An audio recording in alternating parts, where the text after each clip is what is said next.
Are you an irritable bastard at the end of a long day of work, or maybe even at the end of a long week? Well, if so, you're in the right place. And we're going to talk about it. Hey, go. Asteroid of fear.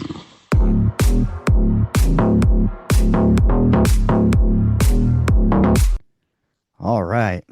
Welcome to another episode of Unfiltered Friday here at the Men of the House podcast, where we're pulling no punches and telling the truth. Isn't that what everybody's after these days? People just want the truth. But even when you tell it to them, they can't take it. It hurts. It's very hurtful. But for all the viewers out there, if you're watching this on YouTube, thank you for one. And two, check out the glow up. We're going all orange today. I'm a big fan of orange. If you couldn't tell, we got the little orange fireplace. We got the orange track lighting. I got the little candle in the background. Even though it's red and cinnamon, it kind of blends into the orange. And of course, we got the Men of the House podcast poster board over here from my oldest daughter. Thank you, Ash, for Christmas. And so, yeah, a little bit of everything. A dad card from the youngest daughter. Alexis, where are you in here? I don't see anything from Alexis on the podcast set yet. So, we'll be waiting for you to send me something. No, nope, my birthday's not coming up.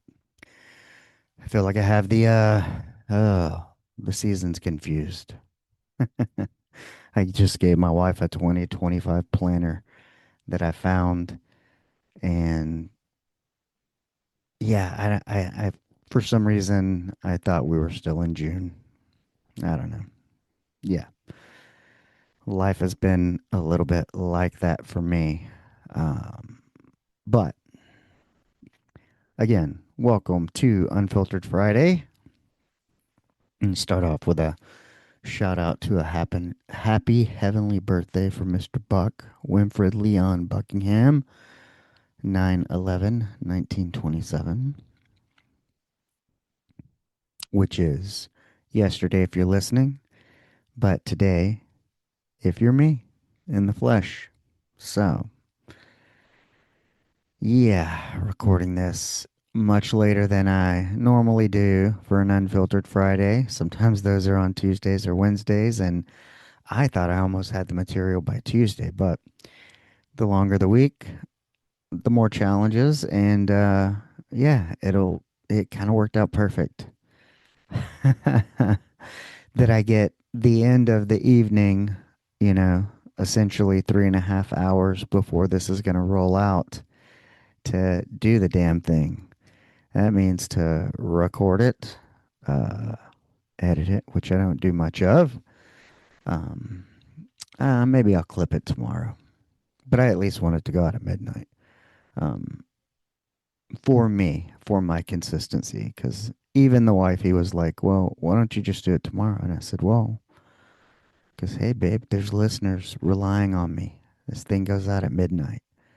They're counting on me, this guy, to get it out." Now, I've done a few where I've missed the midnight mark. Not proud of, and some of you may not have even noticed, but I noticed, and that's what matters.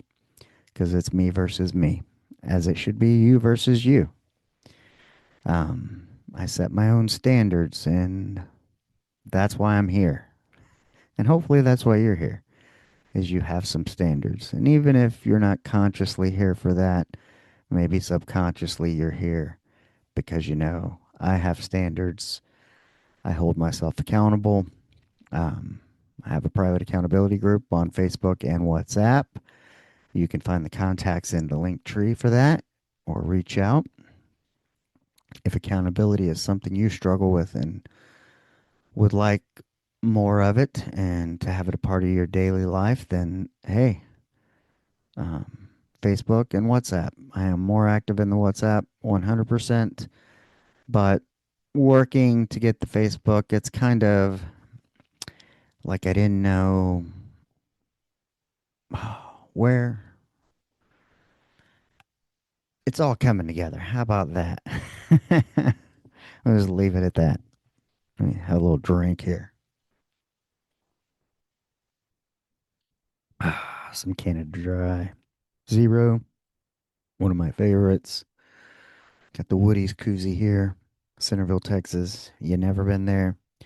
It's kind of like a local institution. Think Bucky's, but think local. And it's one of these interesting things where same exit, both sides of the highway, two Woodies, um, slightly the same, slightly different. Very much indicative of the Dan and Fran's, if you're familiar with that from Austin, Texas. I think they were a couple, had a hamburger joint, and then they split. They look the same. I think, I'm sure somebody will correct me. We're going all Austin today with the Dans and Friends. Got the Audic Empire t-shirt, rocking that. So, yes, sir. Anywho, and the Woody's koozie. But what are we here to talk about today? I said something about being an irritable bastard at the end of a long day. Um, yeah, that would be me. A little bit. Not as much as usual. I'm doing much better. Making progress. Um, but yeah, let's talk about it. Huh. How I arove um, to these conclusions. So, if you haven't been listening, if you're new to Unfiltered Friday, new to the podcast, welcome. Um, Unfiltered Fridays, they stay up till Monday, then they go behind the paywall. And that is where all the solo episodes live, the caregiving chronicles, me taking care of Buck, all that stuff. They were up for almost 2 years. So if you didn't get them then you just didn't see a good thing when it was rolling by. You got on the train a little late. Now you got to pay. The ticket is no longer free. Hmm. Must mean there's something valuable in there. Yeah. So it'll stay up till Monday. Like I said, if it's your first time. But the last one I left up 2 weeks. I did not do an Unfiltered Friday last Friday because yours truly has been going through it, been in the shit. And that's why we're going to talk about it. But I left that one up because I thought it was a super important episode. I felt like it was the discovery of what something I've been trying to figure out my whole life. I have been a angry mofo for a long time. And I wouldn't say like I'm this outwardly angry person of like, fuck this, fuck that, fuck everyone kind of a person. Um, mine not necessarily passive either. Um, I, you know, so what I've come to realize, um, I have anxiety. I never knew I had anxiety. I thought I got anxious at times, but I didn't know I had this other anxiety, I guess, that people talk of. Um, that you don't get to kind of control when it comes on. I don't know if it's a managed thing. I haven't quite figured it out yet. It's only been a couple of weeks, so bear with me here. I had a little panic attack on August 28th, and I thought it was great because that was data. And I had a doctor's appointment the next day, and that was some data I could then use to say, what are we talking about? What's the context? What is causing this emotional state? And because, forever we were flirting with this diagnosis of depression, and I was like, I don't know. The last go round, I was just so deflated and defeated because I had lost my temper And I quit drinking over 2 years ago, and I couldn't blame it on the drink. And so I had to dig deeper um, with therapy, asking myself the right questions, anything I could, watching podcasts, learning about myself. And I figured out, oh, you have anxiety. The panic attack helped a little bit, I guess, in determining it. But it started to connect a lot of dots and things started to come together.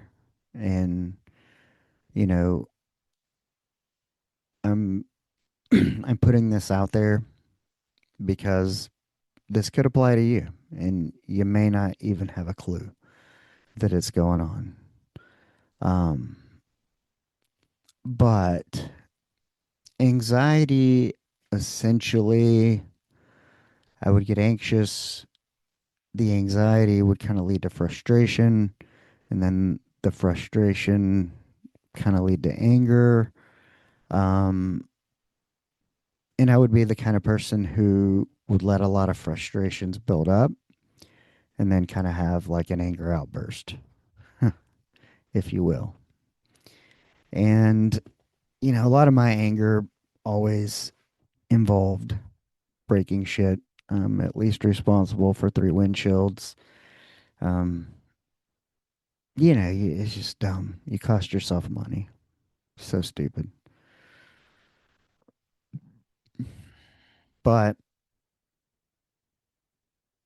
we'll peel the onion back another layer and go a little deeper.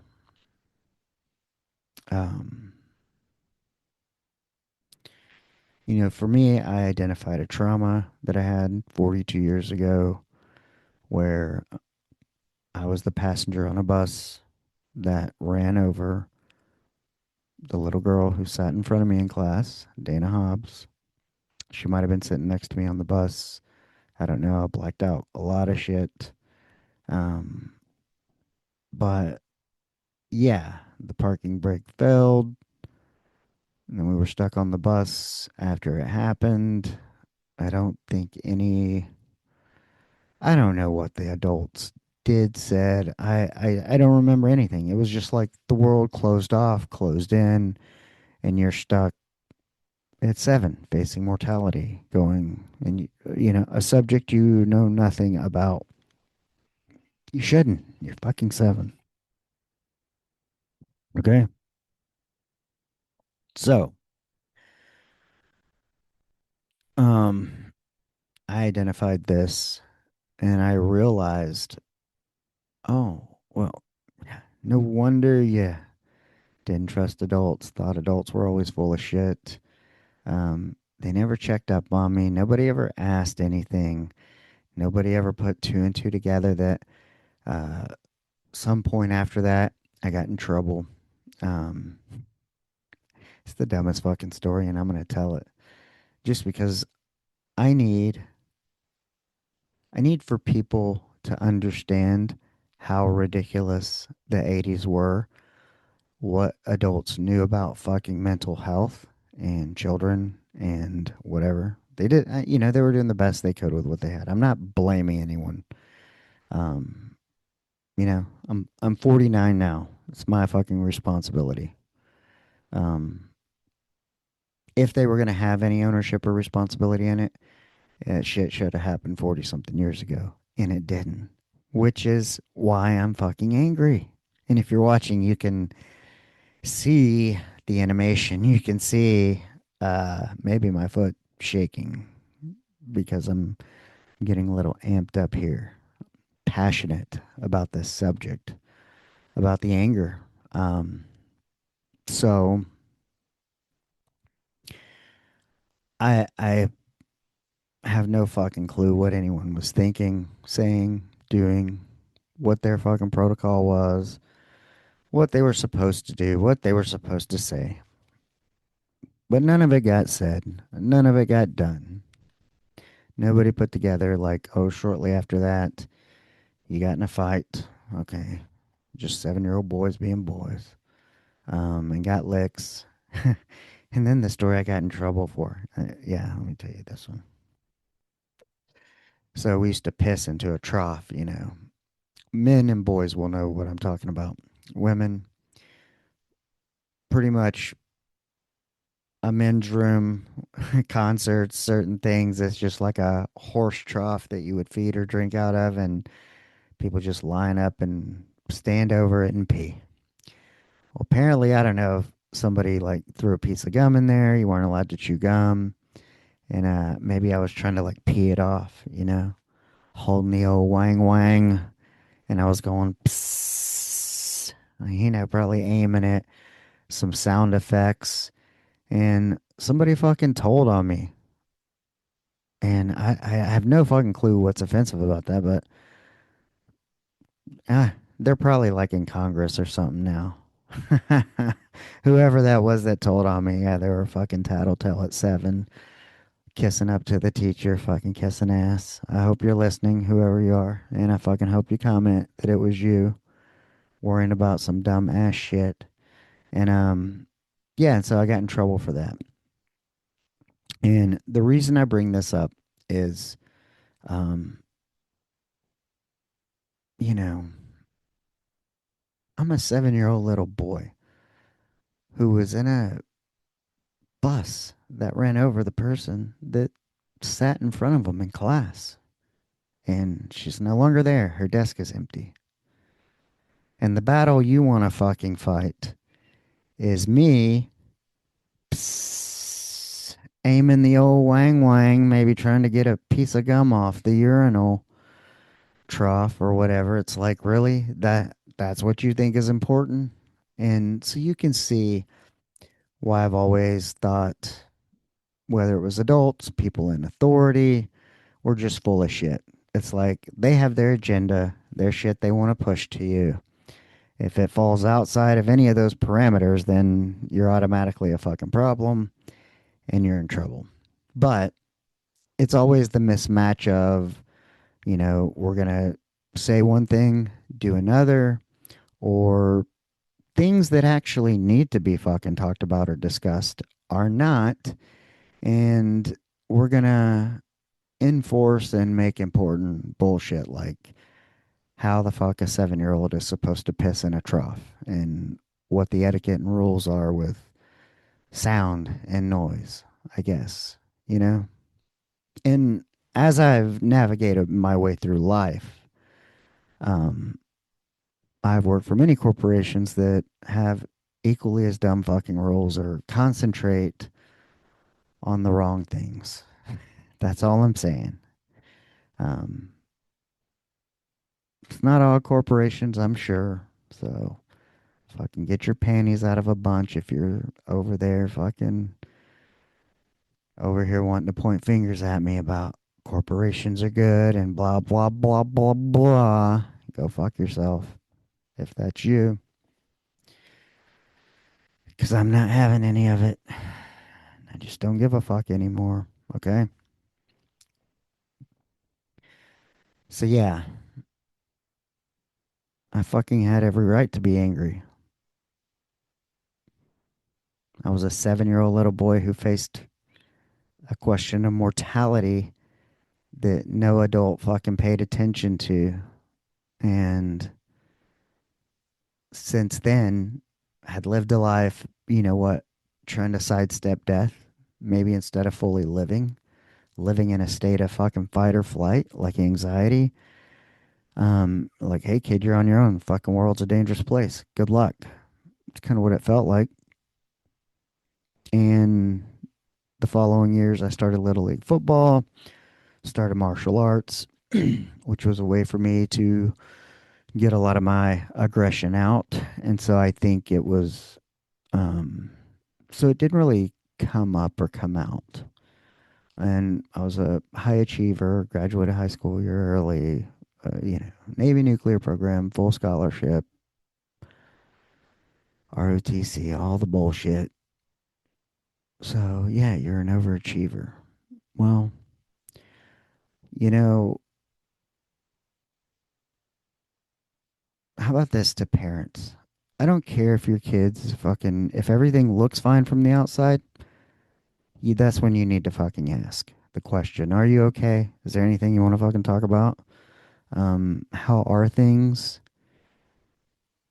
Because people just assumed I was fine because everything looked perfect from the outside.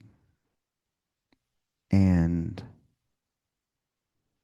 things have probably looked away from the outside for a long fucking time.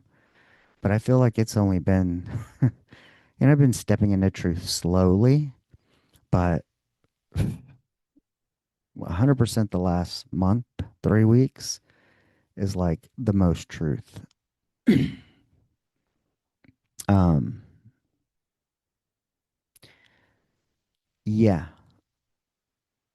So understanding I was there and, one day I was crying and I was like, yes, motherfucker, you're angry. That's why you're angry. You have every, like, thinking of myself as that 7-year-old little boy because it's like, yes, be fucking angry, but you're 49 now. You've made it through everything. So fucking cool your tits. Fucking chill out on the anger, okay? They weren't there for you then, and I could get pissy and be like, oh, and I got to do it all by myself, and I had to do it all by myself. No, you, you cultivate a group of people around you. You put yourself around people that have good habits, that are, surround yourself with people that are good for you, is all I'm saying. They will help you. They like to help. They want to. You don't have to do it alone. Because there's a piece of me that has that pissed off irritation of like, nobody was there then. And when you're in this state, you're like, and fucking nobody's here now and I don't need anybody. You do. You do. There's no fucking self made men. Whether you find yourself in teams, through work, you find your people, you find your tribe, you find the people you can learn to trust and bounce ideas off of and talk to when things are shitty if you don't have your own family. Um, I grew up in a Mexican household and they don't talk about shit to begin with. And so they sure as fuck weren't going to ask if I was okay, especially when you're high achieving and, you're the first one to go to college and all that kind of bullshit. I don't want to take away from that because it is meaningful. But all I'm saying is we get some things wrong. And for the longest, my pull back and forth between like myself and my parents and all this and authority is they keep saying all this other stuff's important, but when you're 7 and you see the girl in front of you that's no longer there who had hopes and dreams and now she gets to accomplish none of them, okay? And then you have everybody trying to tell you like, you need to set your sights as if you're going to live to be 89 years old and fulfill every contribution you want to make to the world. And so for me, there was always that pull of like, where do you draw the line on how much you're willing to invest and go into something, knowing that any day. And then when you work like in a trauma center and all that, and you're like, oh, and you see bad things happen all the time, you're part of people's worst days a lot. And yeah, it's a lot to handle. But, you know,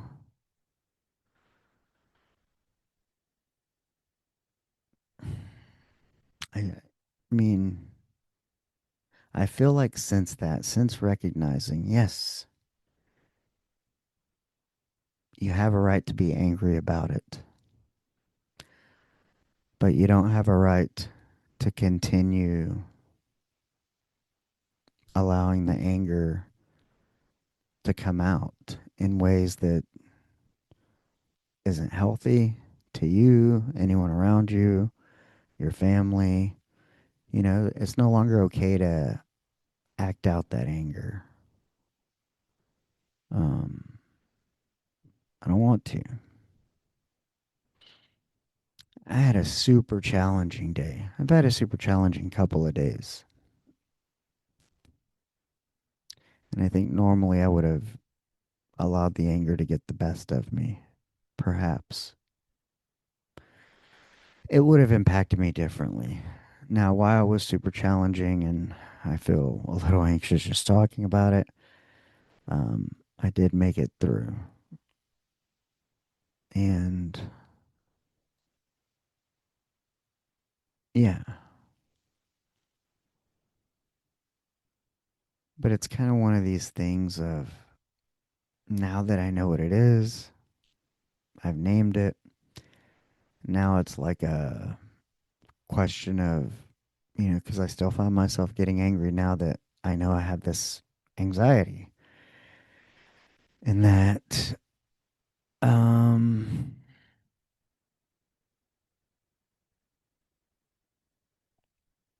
is it going to be like this forever? Do I develop tools and manage it, work with it? What? I don't know enough about it. It's only been 12, maybe 14 or 15 days that I've discovered this and had a panic attack and started medication and um guess it's maybe working a little because the challenging days didn't kill me like I thought they would.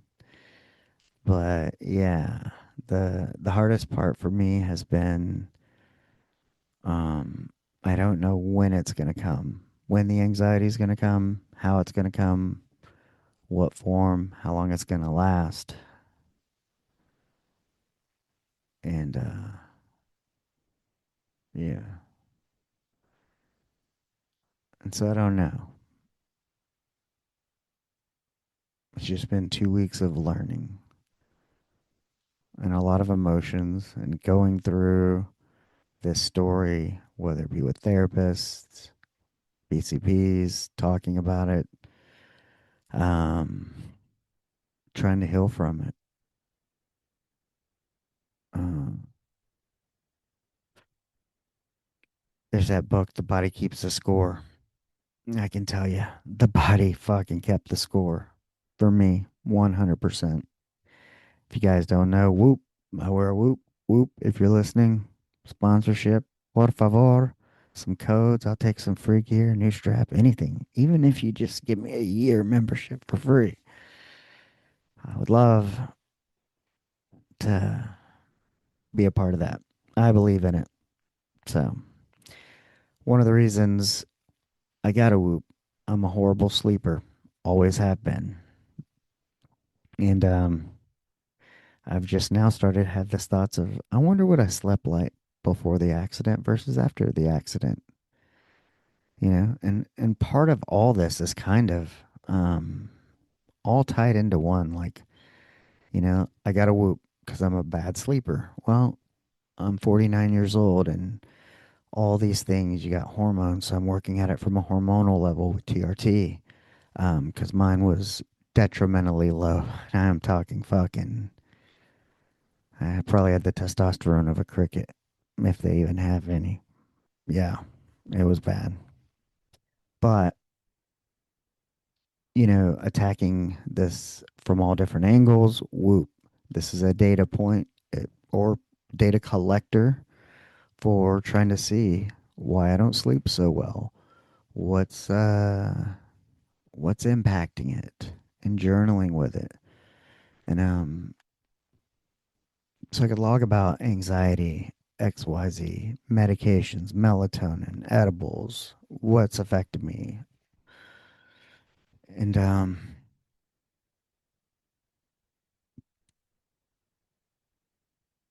you look at it and then I go back a couple of weeks and you understand that you have anxiety. And so now taking some anxiety medication to try to relieve the anxiety before bedtime instead of taking a sleeping medication that essentially knocks you out.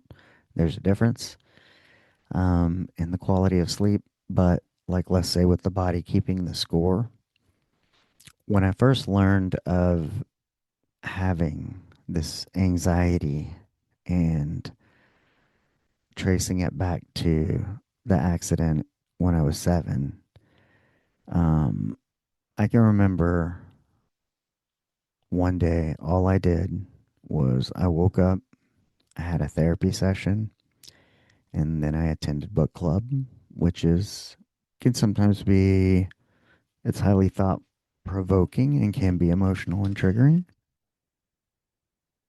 But I love it either way because looking at the real deal, the real shit, what life is made of.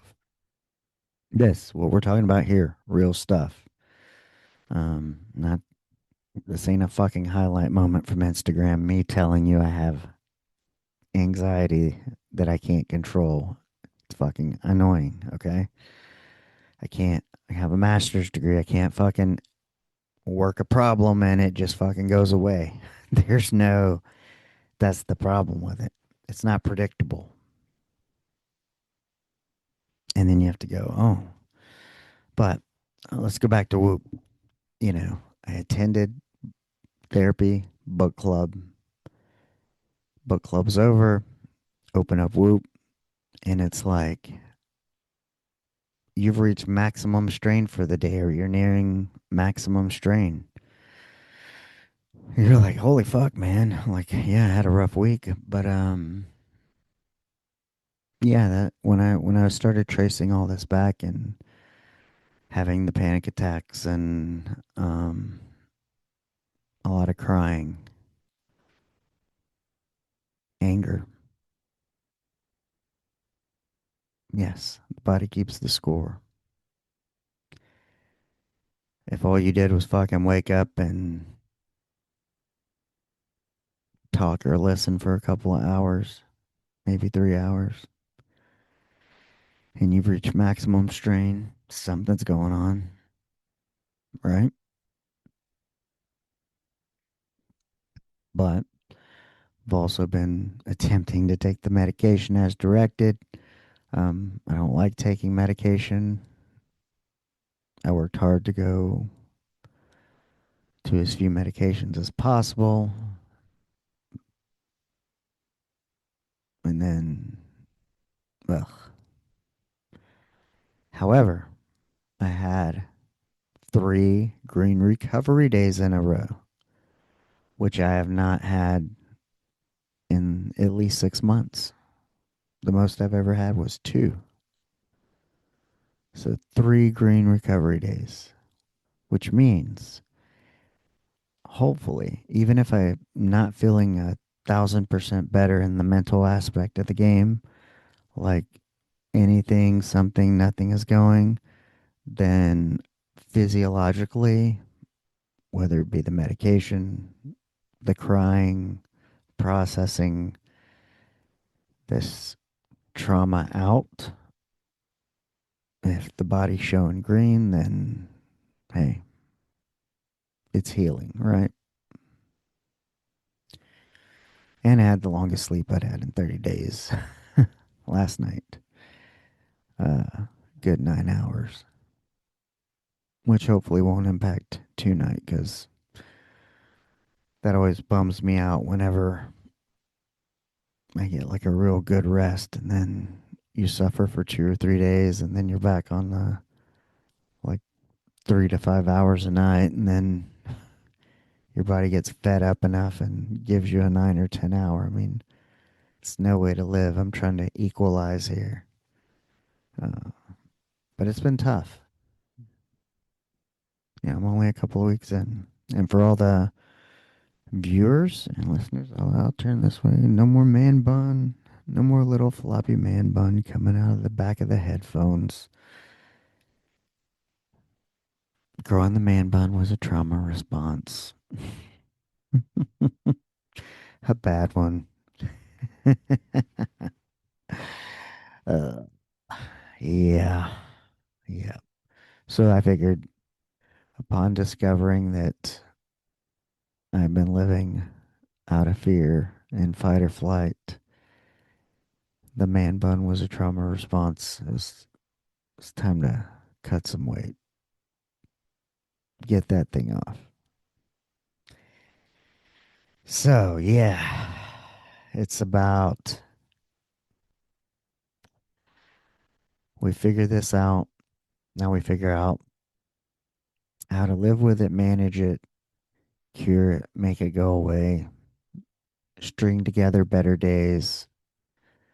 Um, but I know how I don't want to deal with it, which is with anger. And let me tell you, I had plenty of opportunities to be angry the past couple of days, and it didn't happen. So, yay for progress, which I'll take. And I'm stoked about that.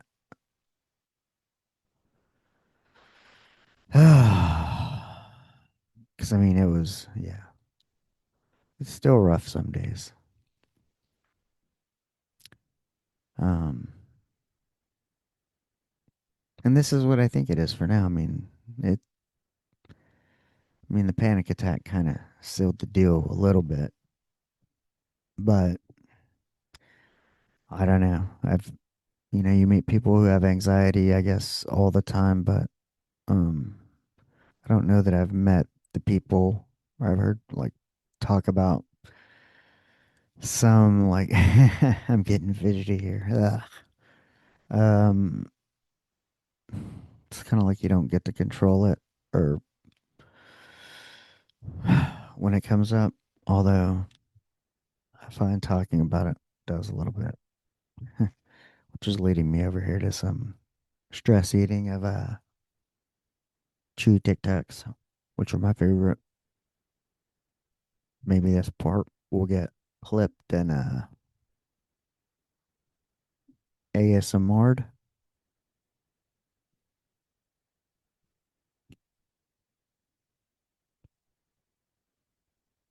I would take a sponsorship from Chewy Tic Tacs. Mm.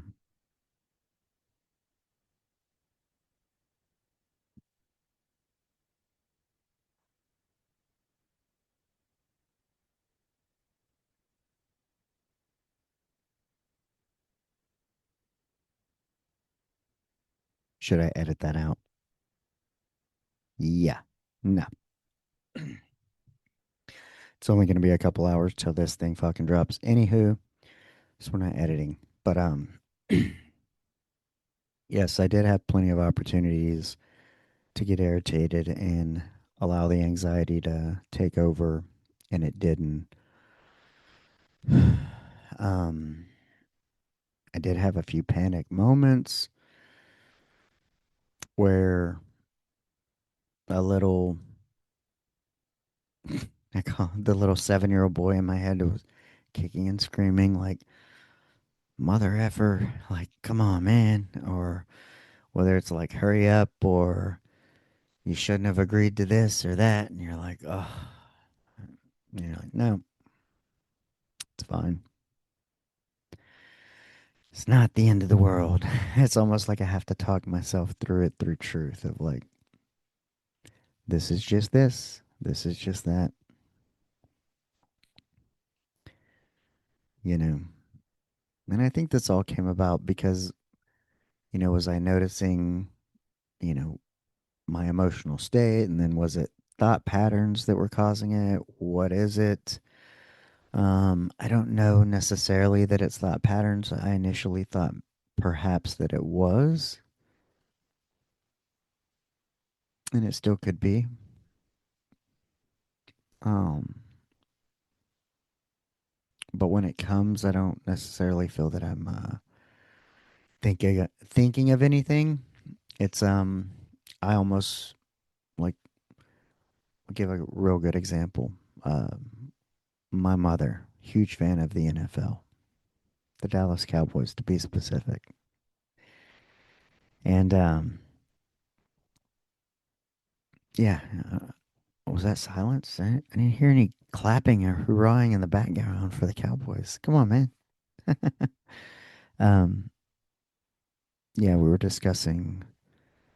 Did we want to get the NFL Sunday ticket for her on YouTube, which we had discussed before, my wife and I, coming up for her birthday, and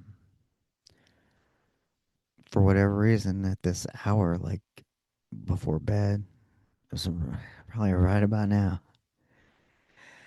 I can feel it, like the panic. Like I kind of get that same feeling talking about it, like tightness here. If you're watching, um, chest feels a little meh. Breaths get shorter, and you're like, man, talking about whether or not you want to subscribe to the NFL Sunday ticket for your mother's birthday should not be causing this kind of a physiological reaction. And that's the truth. So it's like, well, what about that is overwhelming? Well, nothing really, but there's something in there that's, whether it's unhealed, something about it still makes me feel a certain way.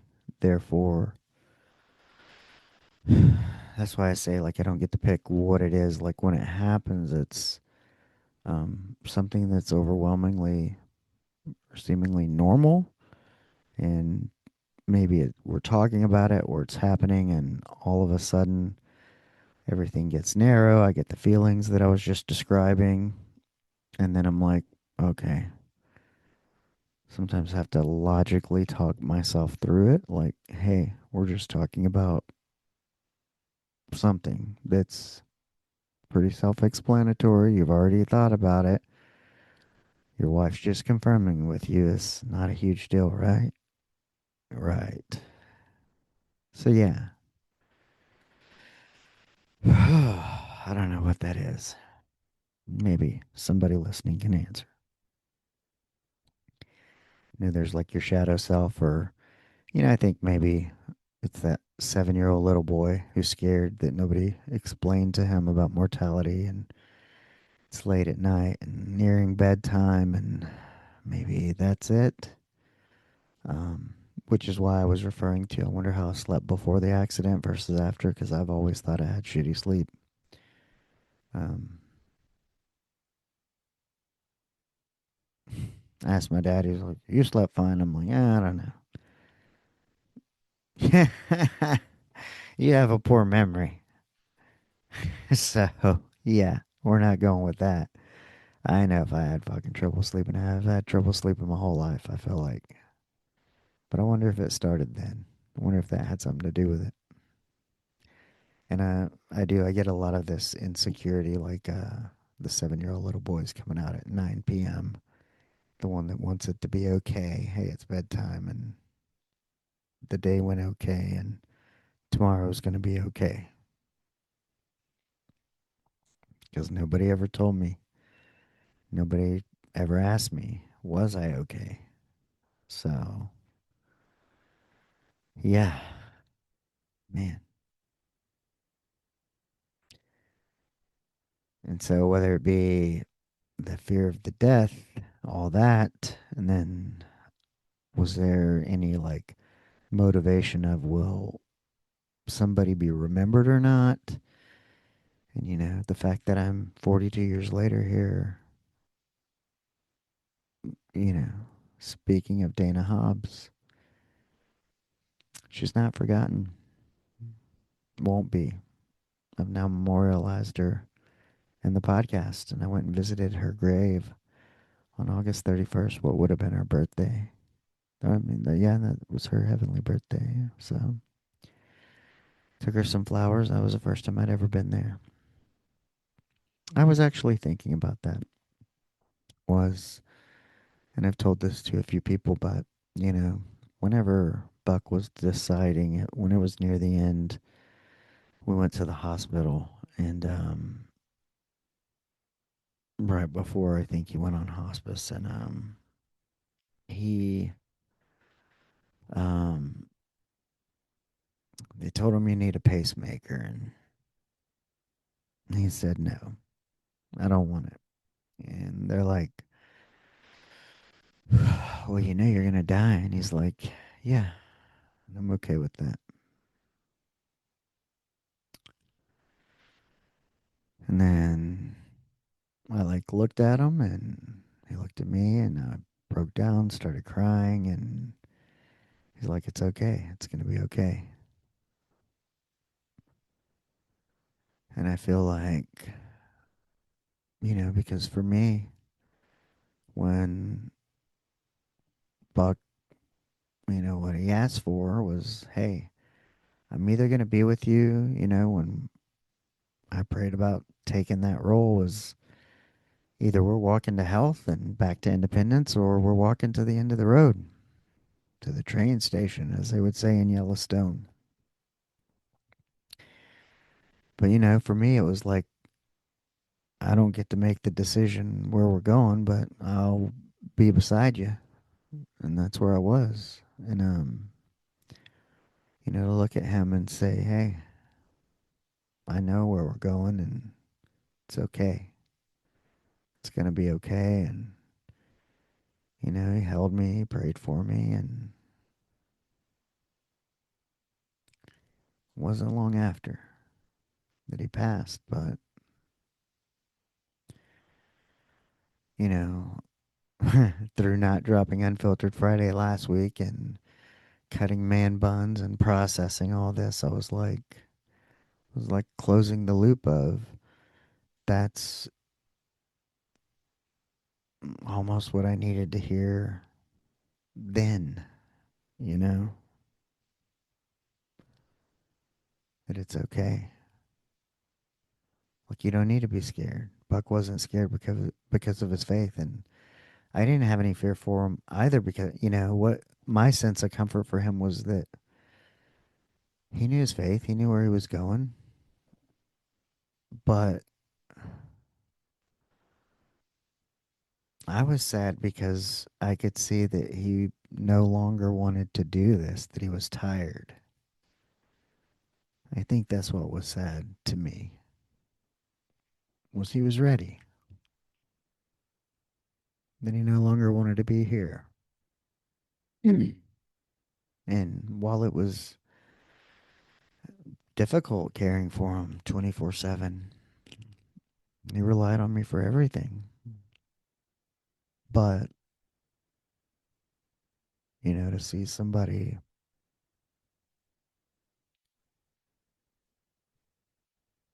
I don't know. Of course, I selfishly wanted him to stay longer, to want to live. But his daughter wasn't really coming, and his kids were doing their thing, and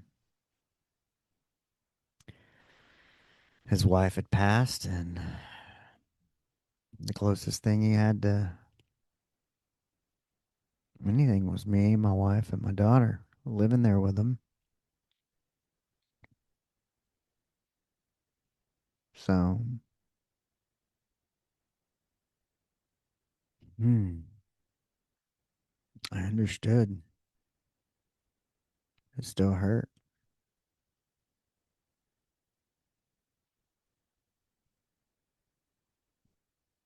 So, yeah,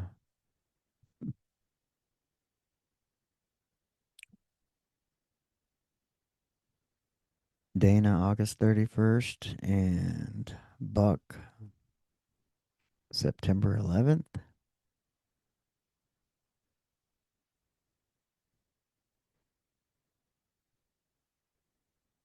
It's been an active 2 weeks for me. But figuring out a lot. It's like those two.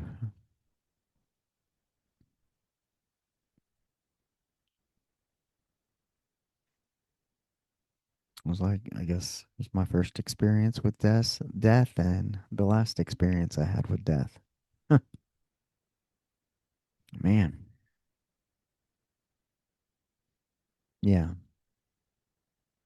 But, it was like I was saying between 0 and 25, I had a way too many touch points with it. But that first one and then kind of the last one of the significance of the meaning and what was the answer in there? Faith. Hmm. What did I learn? What rings true? Well, faith. Um, I would skip the whole achievement thing like my parents did with me. I don't focus on that with our youngest daughter. If you want to do it, you do it because you want to do it.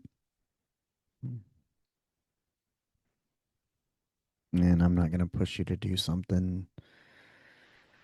If you want to do it, I'll support you. Um, but you need to make some of your own decisions. You need to fail some of your own. Um, some lessons you got to learn the hard way. But I'll be here, just like I was with Buck. It's what I can agree to. I can agree to love, and, you know, God makes the path, not me, but I'll walk it with you. I'll everybody in my life. But hey, that's what the accountability group is for. And, as I've discovered this, I've been wanting to be more of help and more of service. And I've got some coaching um, certifications, but I felt like I couldn't help anyone until I figured out what this was with me. So figuring this out, I now feel like I'm at a place where,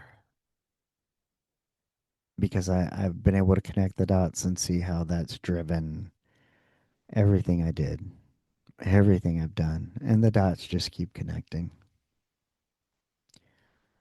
But I feel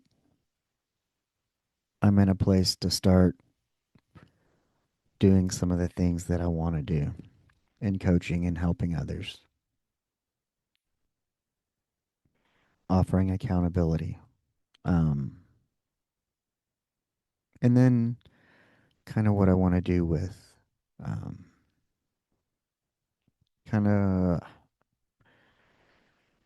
probably the men of the house accountability group will be reserved strictly for men, and I will probably have some sort of free meetings maybe once a month, and then something that's more paid and more personal, be it through coaching and or groups um, that have a different frequency and tempo.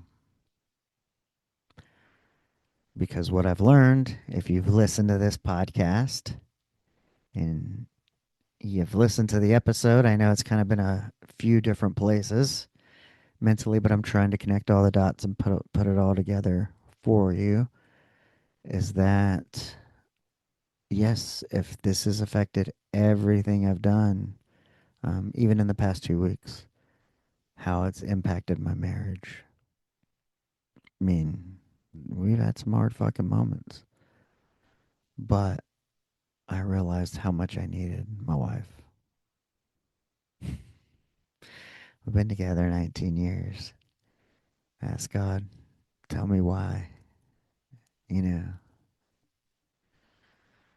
I'm in such a place that I just, show me why you brought her to me. Well, he created enough pain to go that showed me how much I needed her. There's no self made men, be it other men, be it your spouse. You got to have people in your corner. And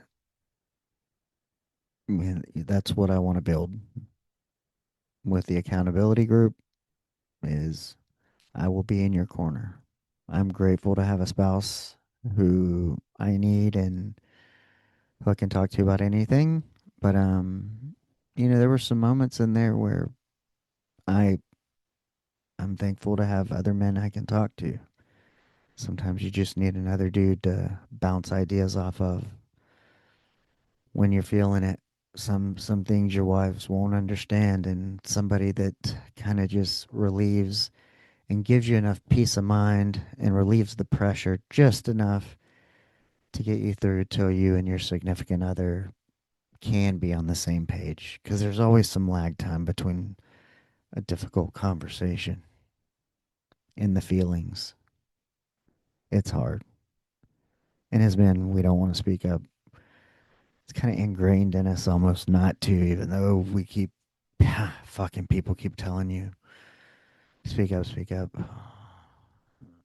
I am sorry for this. Charlie Kirk, rest in peace. Speaking up.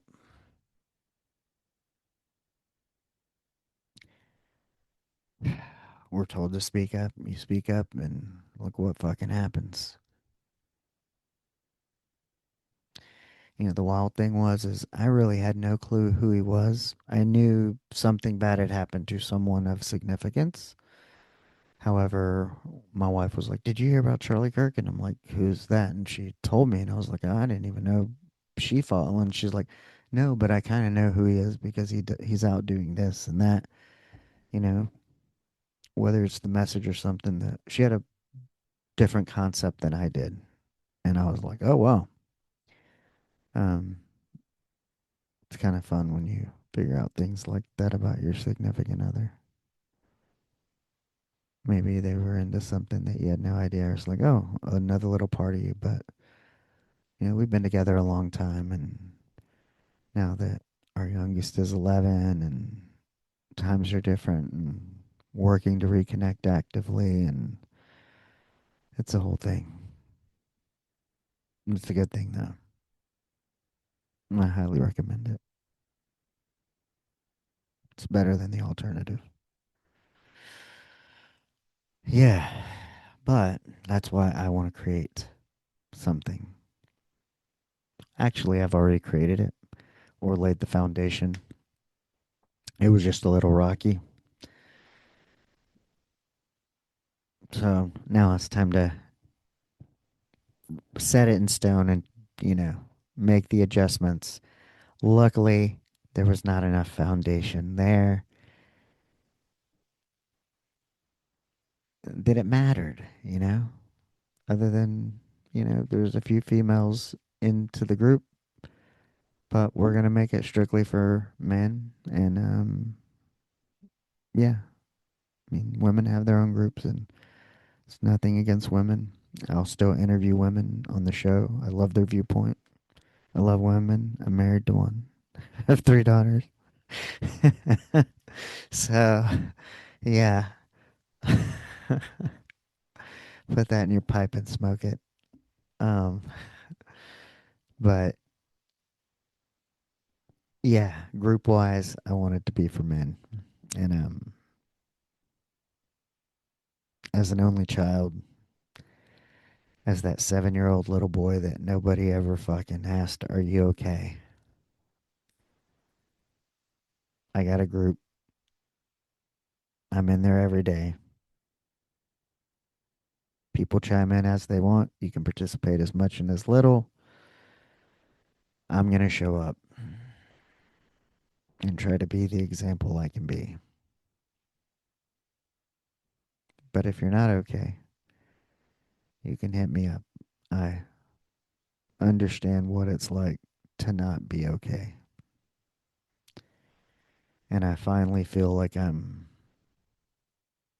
slowly coming to terms with it, getting a slight grip as I was out able to assist others in caregiving occupationally, which I haven't done in a while because, I mean, there was Buck and then there was a little other, but, yeah, we deal with a lot of people that these are the things that happen. We nurse them to certain points and they get better or they don't. But we're dealing with human life here. one life to another, one human to another. Um, just being able to ride around with the person I'm helping, talking, listening to a podcast, listening to music. He's very much into music, and I'm grateful that I have the time and availability. And you know, he needs somebody, and it works out. God always works it out. He's been working it out all along. Well, I've been out there trying to jeff it up with anger issues, all because I was frustrated because I didn't. Yeah, I just felt misunderstood. I felt like nobody asked me. Nobody could understand. I couldn't articulate what I was feeling. And probably by the time I could, I had such a distrust that I was like, I ain't gonna fucking bother telling y'all anyway. Y'all don't know what's going on. It was the 80s. It was Miami Vice and cocaine.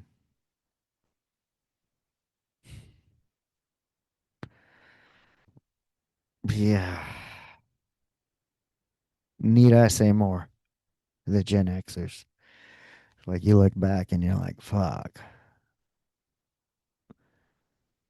And it like, so it was like Reagan and Big Bush and then went into fucking Clinton and then Baby Bush. Like, oh,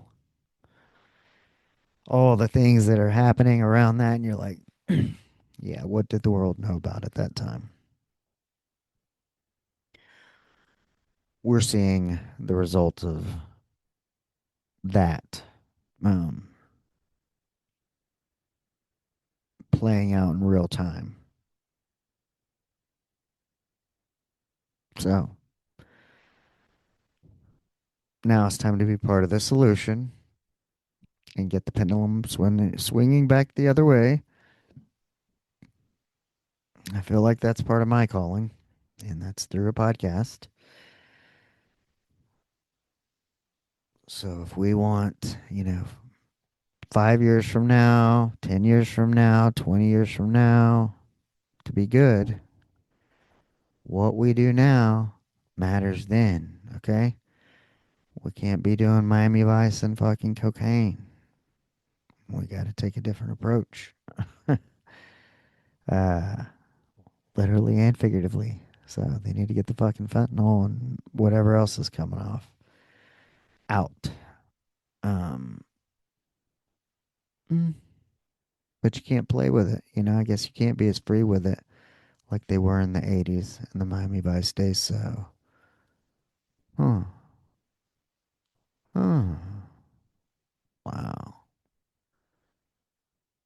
So instead of almost like having like a little pre dopamine hit that you're going to get cocaine and that everything's going to be good, now everything is done like in a state of fear, from a state of fear that every bump could be your last because you don't really fucking know if you're even getting cocaine anymore because everything is cut with something. And so the whole world starts living in fight or flight, and you see it playing out